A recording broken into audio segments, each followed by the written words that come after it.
Hey guys, it's Miss Laura at the Shape International Library, here with another do-it-yourself, do-it-home STEM project. Since we can't meet up right now, here's another experiment for you to try. All with stuff that you can find at your house. We have books on kitchen-type science experiments here at the library, plus some great resources like Teachables and Science Flicks available online. So plenty of opportunities to still test your scientific curiosity while you're stuck at home. Our one today, we are making our own lava lamp. Again, this is all with stuff that you can find at your house. So we have water with some food coloring, obviously, because it's a lot more fun when you can see it, and vegetable oil.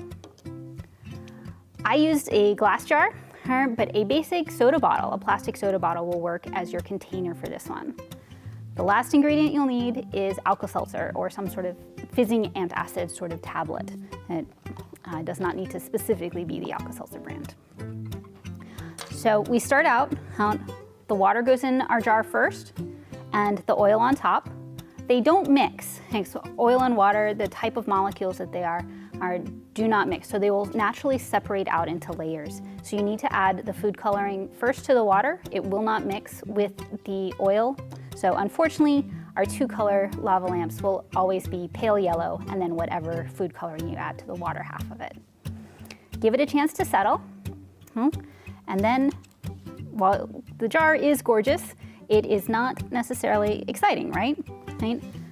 So let's see what happens when we add the Alka-Seltzer. What you're going to do, taking an Alka-Seltzer tab, you don't want to drop the tab just straight in. And while the experiment will still work, it won't be as dramatic. So you want to break it up into a few pieces and add them into the top of your jar. Nothing happens as it falls through the oil, right? The Alka-Seltzer doesn't react to it. Turn it upside down once or twice, and you start seeing the bubbles, holes where the oil and water aren't mixing, but you get carbon dioxide bubbles too. That bubbling is what helps with antacids, is why Alka-Seltzer is used for upset stomachs. It's part of the chemical reaction as the Alka-Seltzer itself mixes with the water. If it's not dramatic enough, ours is a pretty big jar here, so if you need to add another one, almost forgot I had a second one open. Again, break it up into smaller pieces and let them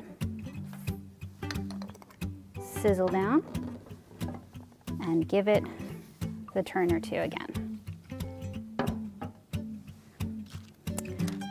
Part of those bubbles are where the water sticks to itself instead of to the oil.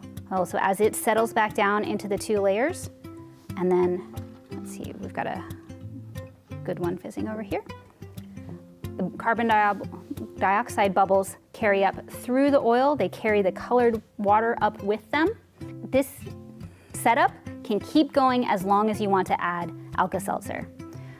I challenge you to test it though. What happens if you do add more food coloring to different layers? You get that two-tone? Can you get that two-tone lava effect? Can you get a stronger lava lamp, more bubbles happening? If you add more tablets, what's kind of the upper limit? That one might get a little messy. And more, what happens if you just shake it? Is it just green? Did you actually get them all mixed? How long will it take to settle back down? Will they settle back down? These are all things that you can challenge yourself to take a look at as you're giving it a try. Will it settle more quickly with or without the Alka-Seltzer in it? And all sorts of questions that you can ask as you're conducting a little bit of a science experiment at home. It's also a fun project if you want to make it prettier. Play with the colors, mix your food coloring, get different shades, add some glitter. What happens when you start adding things to it as well? If you add something solid like the glitter, how does that mix in? And what's going to happen then? So things to think about. I'd love to see pictures of you trying it at home. Just share in our comments section. And see you guys later.